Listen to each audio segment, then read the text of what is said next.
दुनिया में आज मैं आपको 3 दोस्तों की कहानी सुना रही हूँ जो मेहनत करके उन्होंने अपना आदर्श स्थापित किया था। ये 3 दोस्त एक गांव में रहते थे और तीनों एक व्यापारी थे। इन तीनों दोस्त का नाम था, एक का नाम था राम, एक का नाम था श्याम और एक का नाम था मोहन। मोहन जो था वो कपड़े का व्यापारी था, मतलब कपड़े बनाता था। श्याम जो था वो एक कुम्हार था, वो मिट्टी के बर्तन बनाता था, मिट्टी के घड़े बनाता था। और राम जो था वो एक चित्रकार था। तीनों दोस्तों की दुकानें गांव में पास में ही थी। लेकिन तीनों दोस्त बहुत गहरे दोस्त थे, पर परेशान थे क्योंकि तीनों के व्यापार में बहुत अच्छी वृद्धि नहीं हो रही थी। तीनों के व्यापार बहुत अच्छा नहीं चल रहा था। एक दिन शाम को तीनों दोस्त बैठे और विचार करने लगे कि हम तीनों के व्यापार में बहुत अच्छी तरक्की नहीं हो रही है, बहुत अच्छा मुनाफा नहीं हो रहा है, तो हम क्या करें। मोहन परेशान होने लगा। उसने कहा कि मुझे तो अपनी बेटी को आगे पढ़ाना भी है, मैं उसको पढ़ाई का पैसा कहाँ से लाऊं, कैसे लाऊं, कपड़े तो बिक ही नहीं रहे हैं। तो तीनों दोस्तों ने सोचा कि चलो अब दिवाली आने वाली है तो अपन दिवाली पे खूब सारा सामान अभी पहले ही बना के रख लेते हैं, ताकि अपनी अच्छी बिक्री होगी और घर में 4 पैसे की ज़्यादा आमदनी होगी। अब मोहन, श्याम और राम दिन रात अपने काम में जुट गए। मोहन ने बहुत सारा कपड़ा बनाया, श्याम ने बहुत सारे मिट्टी के बर्तन बनाए, मटकी, घड़ी, और जब दिवाली आने वाली थी तो उसने दिए भी काफ़ी सारे बनाए। और राम ने बहुत अच्छी सुंदर चित्रकारी यानी पेंटिंग्स बनाई। कई दिन हो गए, सब इंतज़ार करते रहे बनाने के बाद कि आज अच्छे ग्राहक आ जाए, आज अपनी अच्छी कमाई हुई। लेकिन उनकी कमाई अच्छी नहीं होने लगी, अच्छे ग्राहक नहीं आए और उनका सामान नहीं बिक रहा था। तीनों फिर उदास हो गए। तीनों ने सोचा कि क्या उपाय करें कि अपने ये जो सामान इतनी मेहनत से इतना सारा अपन ने बनाया है वो अच्छे दाम पे बिके और घर में पैसा आए। मोहन ने कहा, मुझे अपनी कन्या को पढ़ाना भी है, उसकी पढ़ाई के पैसे मुझे जल्दी ही चाहिए।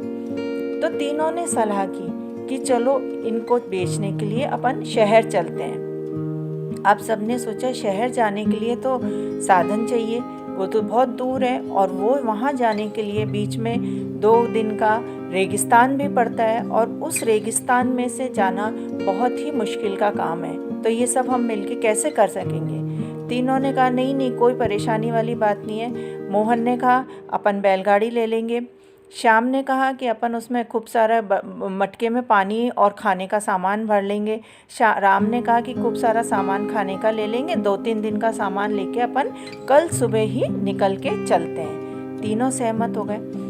अब तीनों ने सुबह मिट्टी में के बर्तन में पानी मटके में खूब सारा पानी भर लिया। राम ने खाने का खूब सामान ले लिया और मोहन बैलगाड़ी लेके आ गया। तीनों ने सबने उसमें सामान रखा, तो जो अपना मेहनत का कपड़े बनाए थे, मिट्टी के बर्तन बनाए थे, दिए बनाए थे दिवाली के, वो सब उसमें रखे और वो तीनों भगवान का नाम लेके व्यापारी के लिए चल दिए। एक दिन तो निकल गया, आराम से बैलगाड़ी में वो लोग चले गए। उनके पास खाने पीने का सामान था, वो उन्होंने खा लिया।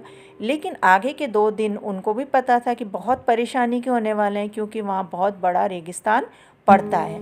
और जैसे कि आप सभी जानते हैं, रेगिस्तान में मिट्टी होती है और वो बहुत गर्म होती है और उसमें वहाँ बहुत गर्मी लगती है। तो वो बहुत गर्मी में वो चलने लगे। तो उन्होंने बैलगाड़ी छोड़ के और ऊँट का साधन लिया। तीनों अलग अलग ऊँट पे बैठ गए।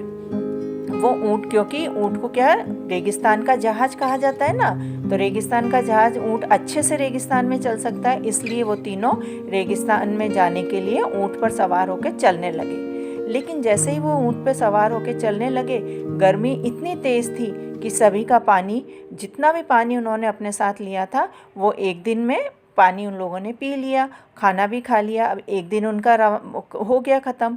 लेकिन तीसरा दिन जो था वो उनके लिए बहुत ही कठिनाई भरा था, क्योंकि सारा पानी ख़त्म हो गया था और खाने का सामान भी ख़त्म हो गया था। लेकिन सबसे बड़ा रेगिस्तान एक दिन का उन्हें और पार करना था।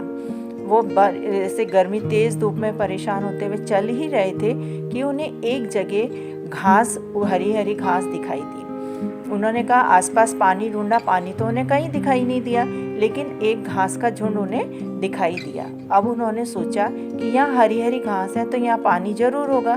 तीनों ने सलाह की और तीनों वहाँ रुक गए। वहाँ उन्होंने आसपास देखा तो उन्हें पानी तो कहीं भी नहीं दिखा, पर मोहन ने कहा कि अगर यहाँ पे हरी हरी घास है तो यहाँ पानी ज़रूर होगा।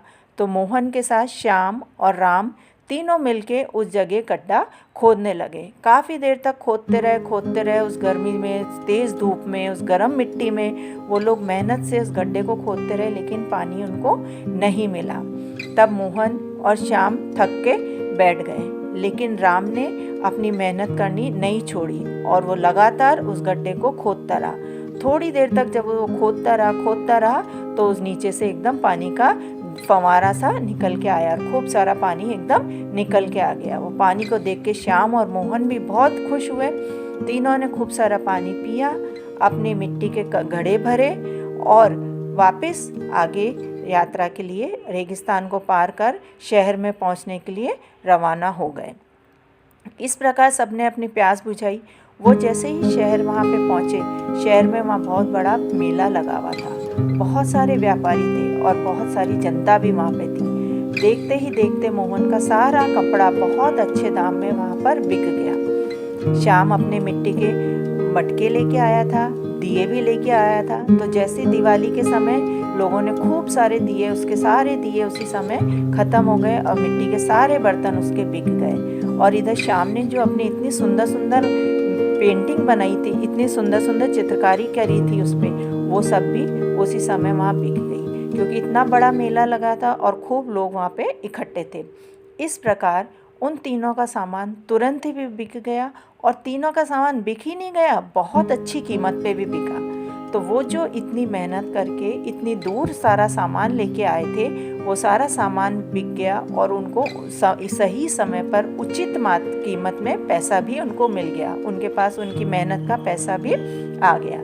ये देख के सभी दोस्त बहुत खुश हुए और वापस अपने गांव को लौट के आ गए और सबने अपने घर में दिवाली बहुत अच्छे से मनाई। और मोहन अपने शेष का पैसे अपनी बच्ची को पढ़ाने के लिए सबसे पहले पैसे उसकी फ़ीस वगैरह में, उसकी किताब के लिए खर्च किए और बाकी बचे पैसों से मोहन ने बहुत अच्छे से दिवाली मनाई। तो बच्चों, इस कहानी से आप लोगों ने क्या सीख ली? इस कहानी से ये सीख ली, मेहनत करने वालों की कोशिश करने वालों की कभी हार नहीं होती। इसलिए हमें कभी भी किसी भी परिस्थिति से घबराना नहीं चाहिए और कोशिश करते रहना चाहिए, सफलता ज़रूर मिलती है। आपको ये कहानी बहुत पसंद आई ना बच्चों? ऐसी ही आपकी पसंद की और ढेर सारी कहानियाँ मैं सुनाऊंगी आपको, पर सबसे पहले आपको क्या करना है? लाइक कीजिए, शेयर कीजिए और सब्सक्राइब करना ना भूलें।